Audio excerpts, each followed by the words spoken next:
어버이 주일은 오늘 설교의 제목처럼 아주 명확한 주제를 가지고 설교를 합니다. 우리 설교의 제목을 한번 읽어볼까요? 시작. 부모님을 공경하라. 매년 어버이 주일이 되면 부모님을 공경하라는 아주 명확한 메시지가 전달이 되어집니다. 그렇다 보니 매년 반복되는 이 주제에 대한 설교가 사실 뻔하다고 생각을 하실 수 있을 거예요. 그렇지만 이 어버이 주일이 매년 뻔하게 들리는 설교라고 생각할 수 있지만 이렇게 생각해 볼 수 있습니다. 내가 다 알고 있음에도 불구하고 내가 이 이야기를 왜 또 들어야 되는가? 라고 한 번쯤은 생각해 볼 수 있다는 거예요. 저는 이렇게 생각합니다. 우리 스스로 부모님을 공경해야 한다는 것을 너무나 잘 알고 있음에도 불구하고 실제로는 그렇게 하지 못하는 경우가 너무나 많기 때문이지 않을까라는 생각을 합니다. 코카콜라 회장님이 1년에 광고비를 얼마나 쓰시는지 아십니까? 코카콜라 회사가 1년에 코카콜라의 광고비를 얼마나 쓰는지 혹시 아십니까? 얼마일 것 같습니까? 코카콜라 아시죠? 코카콜라 아시죠? 여기 모르시는 분 없을 거예요.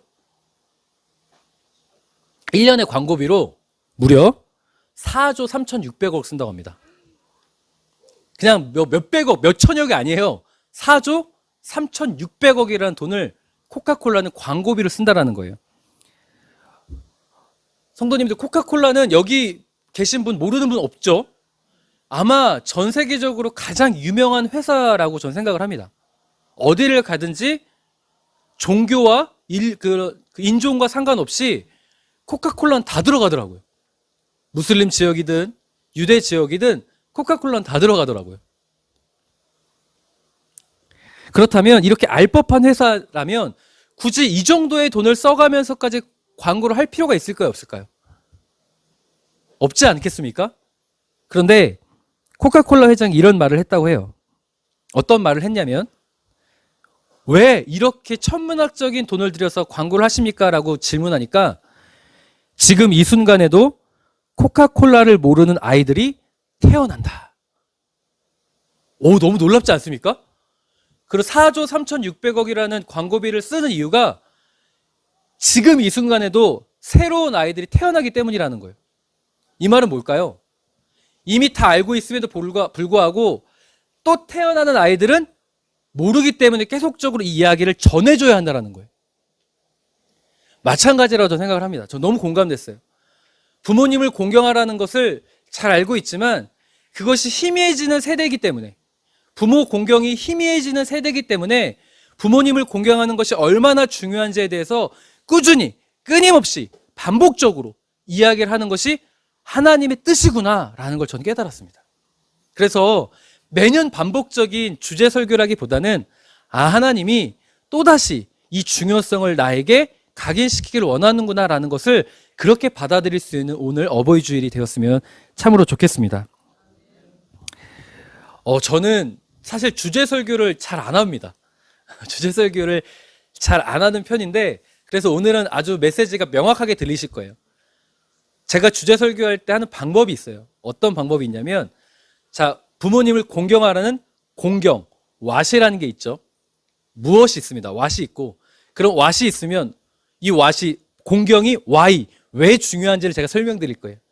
왜 중요하면, 그러면 왜가 중요한지 알았다면 how, 어떻게 살아야 될지에 대해서 what, why, how의 구조로 이 주제 설교를 하게 돼 있어요. 저는 이 심플한 주제 설교를 별로 좋아하지 않지만 오늘만큼은 우리가 이 what, why, how의 구조로 우리 성도님들에게 부모 공경이 왜 중요한지에 대해서 함께 좀 은혜를 나눠보도록 하겠습니다. 오늘 본문은 성도님들 출애굽기 20장엔 무슨 내용인지 혹시 아십니까? 출애굽기 20장? 이스라엘의 10계명이 주어지는 말씀이죠. 10계명. 특별히 우리가 읽은 20장 12절 말씀은 10계명 중에 몇 계명일까요?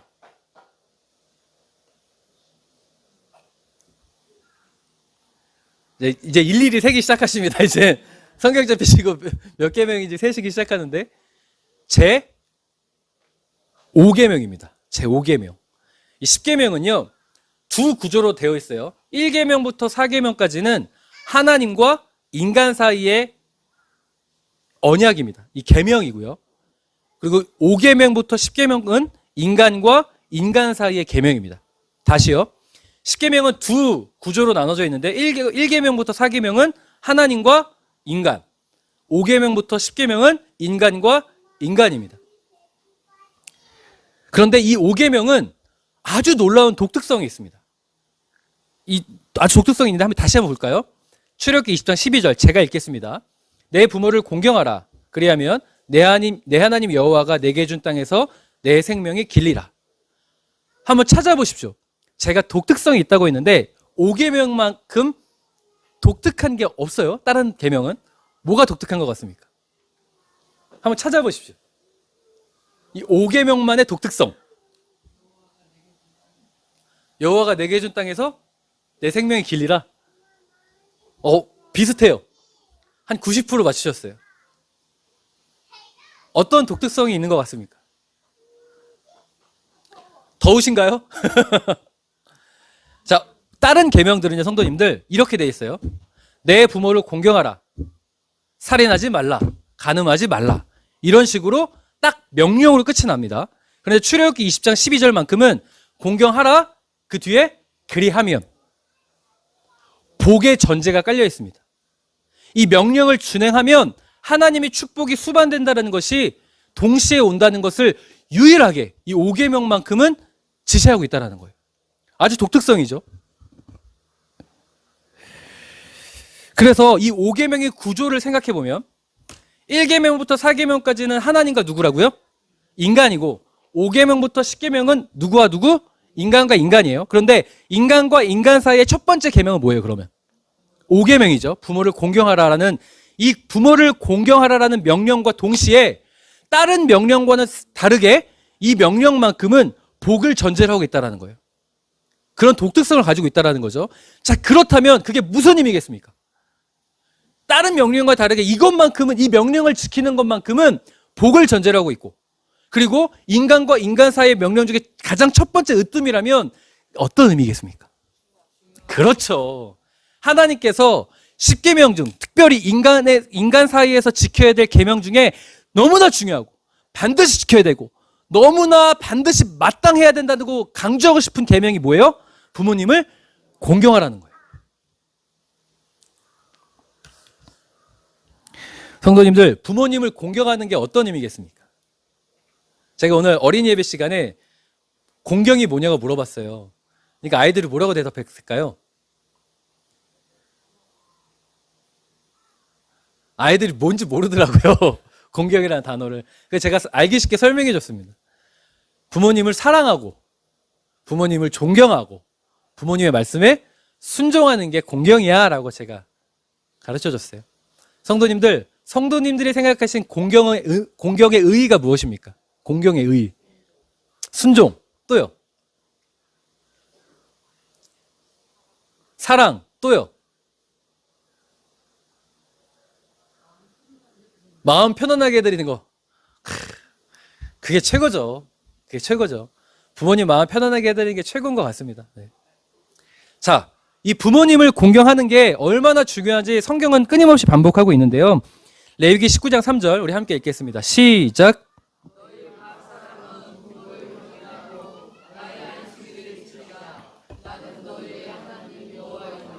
아멘. 레위기 19장에서도 부모님을 경외하고 안식일을 지키래요. 자, 근데 이게 순서가 바뀌었어요. 안식일을 지키라가 몇 계명일까요? 4계명이에요. 부모님을 경외하는 것, 공경하는 것 5계명이에요. 그런데 레위기에서는 또 독특성이 나와요. 5계명과 4계명의 순서를 바꿔요. 무엇을 찾는 거냐면 하나님께서는 하나님을 안식일을 지키는 것과 부모님을 공경하는 것과 같은 선상을 보고 계시다는 거예요. 다시 이야기해서 하나님을 경외하는 것과 부모님을 공경하는 것은 하나님이 보실 때 같은 것이다 라고 말씀하고 있다는 거예요. 이해가 되시나요? 또한 모세가 가나안 땅에 들어가는 사람들에게 이런 명령을 줍니다. 신명기 20장 16절 함께 읽을까요? 시작. 그 부모를 경홀히 여기는 자는 저주를 받을 것이라 할 것이요 모든 백성은 아멘 할지니라. 아멘. 모세가 가나안 땅에 들어가는 이스라엘 백성들을 대상으로 한 설교가 신명기죠. 그 신명기의 주된 목적은 그럼 뭐예요? 가나안 땅의 많은 유혹과 우상의 문화들을 경계하고 하나님만을 섬기라는 가장 중요한 메시지가 있는데, 여기에서도 모세가 빠지지 않고 언급하는 게 있습니다. 무엇이에요? 부모를 공경하라. 하나님을 경외하는 것만큼 하나님께서 기뻐하시는 것이 바로 부모를 공경하는 것이라는 것을 모세를 통해서 또 말씀하고 있다는 거죠.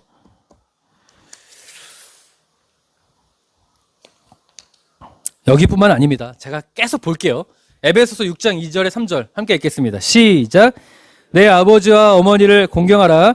이것은 약속이 있는 첫 계명이니 이로써 내가 잘되고 땅에서 장수하리라. 아멘. 에베소서에서도 부모를 공경하라. 이것이 너가 잘되는 방법이다 라고 말하고 있어요. 또한 가장 지혜로운 사람이 솔로몬이 잠언서 1장 8절, 13장 3절, 30장 17절에서도 부모님을 공경하라. 그것이 굉장히 지혜로운 자의 삶이다라고 가르치고 있습니다. 그리고 이 차원을 넘어서 사도 바울이 이렇게까지 이야기합니다. 골로새 3장 20절에 보면 자녀들아 모든 일에 부모에게 순종하라. 여기가 중요해요. 이는 주 안에서 기쁘게 하는 것이니라. 부모를 공경하는 것이 누구를 기쁘게 하는 거예요? 하나님을 기쁘게 하는 것이라고 사도 바울은 조금 더 한층 더 업그레이드된 말로 선포하고 있습니다. 다시 이야기해서 성도님들, 코카콜라 회장이 1년에 4조 3,600억이라는 천문학적인 돈을 쓰는 것처럼 하나님은 성경 전체 곳곳에 부모님을 공경하라는 이 말씀의 구절들을 끊임없이 반복하고 있어요. 왜요? 여전히 지금도 부모를 공경하지 않는 세대들이 나타나고 있기 때문이에요. 또한 우리가 부모를 공경하기보다는 부모를 공격할 수도 있기 때문이에요. 성도님들은 어떠신가요? 목사님, 저희 부모님들은 이미 다 소천하셔서 계시지 않습니다라고 말씀하시는 분들도 있을 거예요. 그래서 성경은 부모에게 하듯 노인에게 하라라고 동시에 똑같이 이야기하고 있습니다. 부모를 공경하듯이 누구를 공경해라? 어른을 공경할 것을 촉구하고 있다는 거예요. 제가 이 정도의 말씀만 가져온 이유가 있어요, 성도님들. 사실 훨씬 많습니다. 신명기 말씀은 수도 없이 나오고요. 너무나 많은 구절마다 부모를 공경할 것에 대해서 성경은 우리에게 촉구하고 있어요. 심지어 예수님께서도 부모를 공경할 것을 촉구하고 있습니다. 왜요? 대체 왜겠습니까? 왜요? 왜 이렇게 말하고 있겠습니까? 부모를 공경하는 것이 하나님이 원하시는 뜻이기 때문이라는 거예요. 그리고 여기서 우리가 깨달을 수 있는 게 왜 이렇게 하나님께 성경을 통해서 부모 공경을 우리가 강조하는가라고 생각한다면 저는 이렇게 생각해요. 성도님들, 하나님의 사랑은 어떤 사랑이죠? 무한한 사랑이에요. 그럼 어떤 사랑이라고 부를까요? 아가페라고 해요. 아가페는 조건이 있습니까? 없습니까? 없어요. 무조건적인 사랑이 하나님의 사랑 아가페입니다. 자, 그러면 인간 세상 속에서 이 아가페의 사랑을 느낄 수 있는 존재가 누굴까요? 부모님밖에 없어요. 제가 부모님을 사랑할 때요, 아가페의 사랑 아니에요. 솔직히 얘기해요. 자녀가 부모님을 사랑하는 건 아가페가 아닙니다. 필레오지. 필레오는 어느 정도 내가 사랑하지만 조건적 사랑이에요. 그런데 부모님의 사랑은 아가페 사랑이에요. 제가 그런 사랑을 받아왔어요. 사실 저의 삶을 되돌아보면 속도 많이 썩이고 정말 예의 없고 버르장머리 없었던 삶의 순간들이 너무나 많아요. 그런데 한결같이 부모님은 저를 사랑해 줬어요. 그런데 저는 그 부모님의 사랑을 알고 있음에도 불구하고 대들었고 항변했고 외면했었어요. 자녀들은 그래요. 그렇지만 부모님은 그렇게 나를 속썩이고 나를 괴롭혀도 그 자녀를 향하여 무조건적인 아가페를 보여줍니다. 다시 이야기해서 왜 하나님께서 부모에게 공경하라고 했냐면 그리고 동시에 레위기 19장 3절 안식일을 기억하라와 지켜라와 부모를 공경하라를 4계명과 5계명의 순서를 바뀌었다 기억하시죠? 하나님을 경외하는 것과 부모를 공경하는 것을 동시에 둔 이유가 전 여기에 있다고 믿는 거예요. 왜요? 하나님이 주는 이 아가페의 사랑을 유일하게 할 수 있는 존재가 부모님이니까. 그러면 하나님은 이 땅에서 하나님의 사랑의 대리인으로 누구를 세우셨다는 거예요? 부모를 세우셨고, 그렇기 때문에 하나님은 자신의 사랑의 권한을 부모에게 줬기에 자녀들은 마땅히 하나님을 경외하듯이 부모를 경외해야 되는 거예요. 그리고 성경에서 하나님의 복을 받는 사람들의 비밀이 뭡니까? 누구를 경외할 때 복을 받아요? 하나님을 경외할 때 복을 받잖아요. 하나님을 신뢰하고 하나님을 의지할 때 복을 받잖아요. 자, 보세요. 그렇기 때문에 하나님이 아가페의 사랑의 대리인으로 부모를 세웠기 때문에 다시약에서 부모를 공경하면, 부모를 사랑하면 누구를 경외하는 거예요? 하나님을 경외하는 것이기 때문에 복을 받는 거예요. 이해가 되십니까? 그러면 우리가 이 질문에 대해서 답을 할 수 있어요. 왜 부모 공경이 왜 이렇게 중요할까? 부모님 말씀에 순종하고 부모님의 마음을 편안하게 해드리고 부모님과 늘 존경하고 사랑하는 이것이 왜 중요할까? 바로 그것이 하나님을 경외하는 방법이라기 때문이에요. 그리고 하나님은 그렇게 자신을 경외하는 하나님의 자녀를 축복하시기 때문이에요. 성도님들 믿으십니까? 이렇게 목소리 작아가지고 하나님 축복 주시겠어요? 부모님을 공경하는 것이 하나님의 뜻임을 믿으십니까? 그럴 때 하나님 우리 사랑하는 성도님들을 축복한다는 걸 믿으십니까? 이게 율법적이고 도덕적으로 부모님께 잘해드린다 차원이 아니라 성경이 말하고 있는 거예요. 구약부터 신약에 일맥상통하게 하나님이 나의 대리인으로 부모를 세웠으니 부모에게 잘해라. 부모를 섬기는 자는 내가 축복할 것이다 라고, 그것이 나를 섬기는 것이기 때문에 내가 너를 축복하겠다라고 선포하고 있다는 것을 꼭 믿으시기를 주님의 이름으로 축원합니다. 그럼 성도님들, Y가 나왔습니다. 이제 뭐가 남았죠? How가 남았습니다. 어떻게 부모님을 섬기시겠습니까? 부모님을 공경하시겠습니까? 성도님들, 이번 어버이 주일에 어떻게 하셨나요? 어버이날 어떻게 하셨나요? 부모님을 공경하시는 방법이 무엇입니까? 어른을 공경하는 방법은 무엇입니까? 추건사님 정확히 대답 잘하셨네요. 이 설문조사를 했어요. 누구를 설문조사를 했냐면 노인정을 찾아가서 어버이날 가장 받고 싶은 선물이 무엇입니까? 라고 설문조사를 했어요. 실제로 통계 내는 곳에서 설문조사를 했어요. 1등이 뭔지 아십니까? 현금입니다. 현금. 가장 싫은 선물이 뭔지 아십니까? 카네이션입니다. 성도님들 어떠신가요? 무엇을 가장 받고 싶으신가요?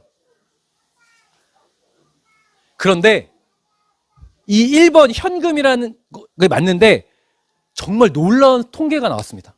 전제가 있었어요. 현금을 주는데 전제가 있었습니다. 놀라운 퍼센테이지로 이럴 때 현금을 원한다라고 했어요. 뭔지 아십니까? 내 자녀가 잘 될 때 현금을 원한대요. 내 자녀가 힘들 때 현금 받고 싶지 않대요. 이게 통계로 나왔어요. 이게 부모님의 사랑이에요. 다시 이야기해서 부모님이 어버이날 가장 받고 싶은 선물이 뭔지 아세요? 내 자녀가 잘 되는 거. 이게 부모라는 거예요. 왜 자꾸 웃으시죠? 저도 부모예요, 이제. 저는 이 통계를 보면서 굉장히 놀라웠습니다. 내가 용돈을 다 드린다고 해서 좋아하시진 않겠구나. 아니, 개척교회 목사가 무슨 돈이 있다고 용돈을 줘? 오히려 근심하시겠구나.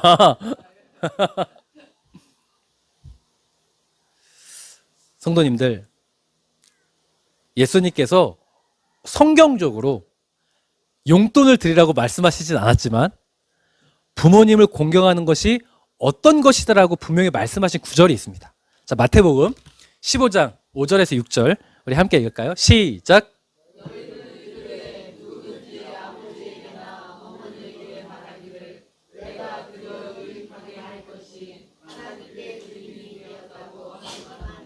그 부모를 공경할 것이 없다 하여 너희의 전통으로 하나님의 말씀을 폐하는도다. 아멘. 자, 보십시오. 예수님께서 누구에게 하는 말이냐면 바리새인들에게 하는 이야기예요. 바리새인들은요, 부모님을 공경해야 된다는 율법을 잘 알고 있을까요? 모르고 있을까요? 너무나 잘 알아요. 십계명 말씀도 알고 있고, 뭐 구약성경 전체적으로 내려오는 부모를 공경하면 축복을 받는다는 것도 너무나 잘 알고 있어요. 그런데 부모를 공경하는 걸 알고 있는데 이 율법을 알고 있지만 부모를 공경할 수 없는 때가 있는 거예요. 내가 바쁘면, 내가 여의치 않으면, 또한 내가 부모가 싫으면, 내가 미우면 등등 이유가 있잖아요. 그러면 부모를 공경하기 싫잖아요. 그렇지 않나요? 근데 성경은 이유를 대지 말라고 하거든요. 그래도 부모를 공경하라고 이야기하고 있어요. 그런데 여기서 그들은 뭐냐면 그들은 무엇으로 하나님의 말씀을 폐하는도다? 너희의 전통으로 하나님의 말씀을 폐한대요. 율법이 있지만 여러 가지 이유들 때문에 부모를 공경하기 싫으면 전통, 장로의 유전이라는 걸 내세워서 이럴 땐 공경하고 이럴 땐 공경하지 않는다라는 법을 만들었습니다. 율법이 있음에도 불구하고, 하나님의 말씀에 있음에도 불구하고 자신이 요럴 땐 하고 요럴 땐 하지 않고 스스로 규정했어요. 미드라시라고 해서 그들이 스스로 규정했어요. 성도님들, 예수님께서 여기서 무엇을 꼬집는 거냐면 너희들은 부모를 공경해야 되는 지식이 있다 없다? 있다. 알미 있다 없다? 있는데 너가 스스로 요럴 땐 하고 요럴 때 하지 않는다라는 그 점을 지적하고 있는 거예요. 다시 이야기해서 지식은 있는데 실제로 행동하지 않는 것에 대해서 예수님께서 꼬집고 있어요. 다시 이야기해서 예수님은 부모 공경이라는 건 부모를 공경해야 된다라는 사랑하는 마음이 있다면 그것이 무엇으로 귀결돼야 된다? 행동으로 귀결돼야 한다라는 것을 가르침을 주시는 거예요. 다시 이야기해서 자꾸 다시 이야기한대요. 예수님은 부모를 공경하는 방법이 무엇이라고 말하냐면 부모를 사랑하는 마음 어쩌라는 거예요. 그거 말고 실제로 부모를 위해서 행동해야 된다는 것을 말씀하고 있다는 겁니다. 구약 성경에서 그래서 부모를 공경하는 대표적인 인물들이 나와요. 바로 이삭입니다. 아브라함의 아들 이삭이에요. 자, 이삭이 아브라함을 공경할까요, 안 할까요? 공경해요. 자, 어떤 행동으로 귀결되었죠?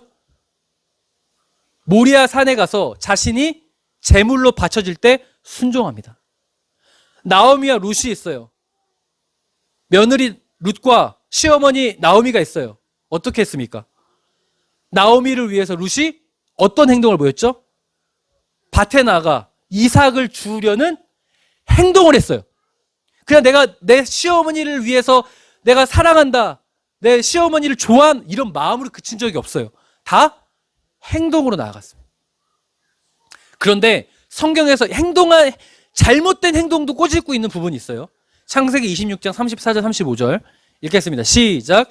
에서가 40세에 헷 족속 부에리의 딸 유딧과 헷 족속 엘론의 딸 바스맛을 아내로 맞이하였더니 그들이 이삭과 리브가의 마음에 근심이 되었더라. 아멘. 자, 이삭은 부모를 위해서 행동하는 거예요. 어떤 행동을 했냐면 부모님이 기뻐하시는 것이 결혼이었거든요. 그러니까 행동은 했어요. 행동은 했지만 잘못된 행동도 했어요. 이방인 여인과 결혼하는 행동을 했어요. 그랬더니 어떻대요? 그들의 마음에 근심이 되었대요. 성도님들, 성경은 말하고 있어요. 행동을 하되 부모님의 마음을 헤아리는 행동을 해야 한다라고 분명히 우리에게 전하고 있다는 겁니다. 말씀을 정리하겠습니다. 사실 저희가 자녀로서 부모님을 위해 행동을 하지 않는 건 아닙니다. 부모님을 공경하고 사랑하는 마음이 누구에게 다 있다고 저는 믿습니다. 그런데 그 행동이 때로는 부모의 마음을 힘들게 할 때가 있어요. 부모의 마음을 근심하게 할 때가 있는 것 같아요.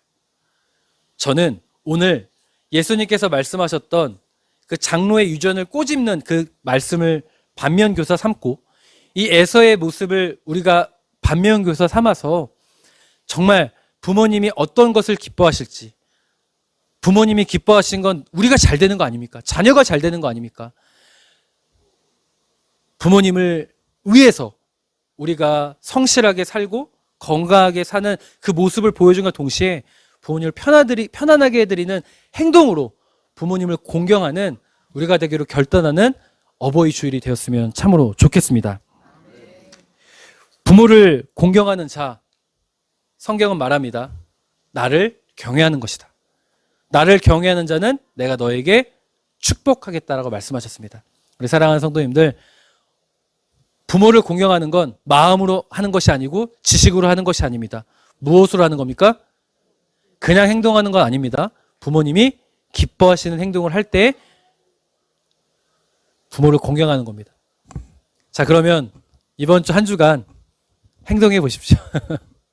전화라도 한 통 더 넣어드리고 맛있는 것도 좀 배달시켜서 보내드리고, 그리고 설문조사 1등 뭔지 기억하시죠? 용돈도 넣어드리고, 그래서 부모님을 공경하는 우리 사랑하는 성도님들 행동으로 나타나는 우리 사랑하는 성도님 되어 하나님의 은혜 가운데서는 우리 복된 가정 되셨으면 참으로 좋겠습니다. 기도하겠습니다.